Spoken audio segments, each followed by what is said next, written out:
Good evening, chocolatiers. Welcome back to OCTOBERFEST 2025. We've reached the movie that brought Freddy Krueger full circle, Wes Craven's New Nightmare, released in 1994.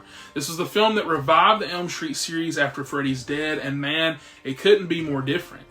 Gone are the one-liners, the cartoonish dream kills. This one is dark, eerie, and meta in a way that horror audiences really weren't ready for. This is Wes Craven taking back his creation and saying, let me remind you why Freddy was scary in the first place. So by the mid-90s, Freddy had become a parody of himself. So when Wes Craven returned, he didn't just want to make another sequel, he wanted to deconstruct Freddy Krueger entirely. And the result is one of the smartest, most self-aware horror films of its time. It's the prototype for Scream, which he released just 2 years later.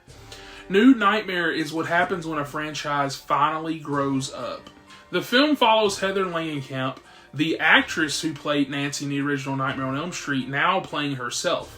She's living in Los Angeles with her husband and young son, trying to move on from the role that defined her. But strange things start happening. She's getting phone calls from a Freddy-like voice, her son Dylan is having terrifying dreams, and people close to her begin dying in ways that are eerily similar to the movies. Soon, Heather learns that Freddy Krueger isn't just a character, he's an ancient evil, a demon that has been embodied through the stories told about him. The films acted as a cage, keeping that entity trapped, but now that the movies have stopped, the demon is free and it wants Heather. That's such a genius concept because Craven literally turns Freddy Krueger into an archetype of evil, a mythological force feeding on fear and stories. Heather Langenkamp is phenomenal here. You can tell that she's pouring herself into this performance not just as Nancy, but as Heather the actress, the mother, the person haunted by her own creation.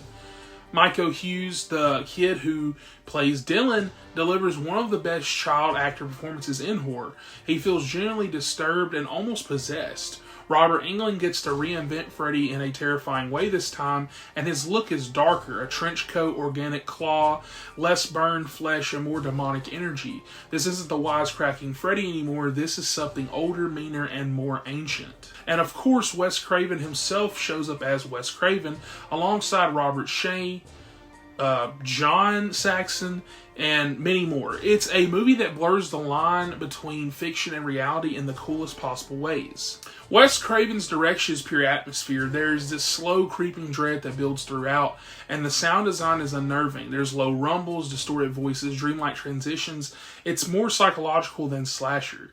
The meta aspect is brilliant here. The characters talk about Freddy movies while Freddy himself stalks them.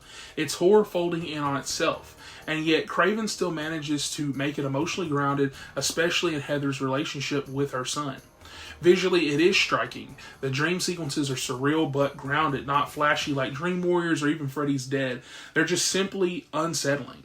At its core, New Nightmare is about storytelling, how horror keeps evil contained, how facing fear through art helps us process it. And Freddy becomes a metaphor for trauma, for the dark things that we bury under fiction, and Heather has to step back into her nightmare to protect her child and confront the thing that defined her. It's a brilliant piece of meta horror, years ahead of its time. Without this film, Scream wouldn't even exist. When it came out, New Nightmare didn't make huge box office waves, but over time it's become one of the most respected horror sequels ever made. It's the bridge between old school slasher horror and modern self-aware storytelling. Now, fans look back and see that Wes Craven was experimenting clearly, but he was testing ideas that would soon redefine the entire genre. Wes Craven's New Nightmare isn't just another Freddy movie, it's a love letter to horror itself and a reflection on how stories, characters, and fears evolve with us. It's cerebral, creepy, and surprisingly emotional. Freddy's never been more menacing and Heather's never been stronger. Wes Craven reminded everyone why Freddy mattered and why horror can still be intelligent. Now, that is another entry down in OCTOBERFEST 2025. Let me know in the comments down below, where does New Nightmare rank for you in the Elm Street series? And stay tuned because I'm done with the Nightmare on Elm Street franchise. We'll do Freddy vs. Jason maybe next year. I know. But tomorrow, we're doing a new film. Paramount Plus, Dakota Fanning, Vicious. Stay tuned for that. And with that, I'll catch you guys on the next one. Like, subscribe for more.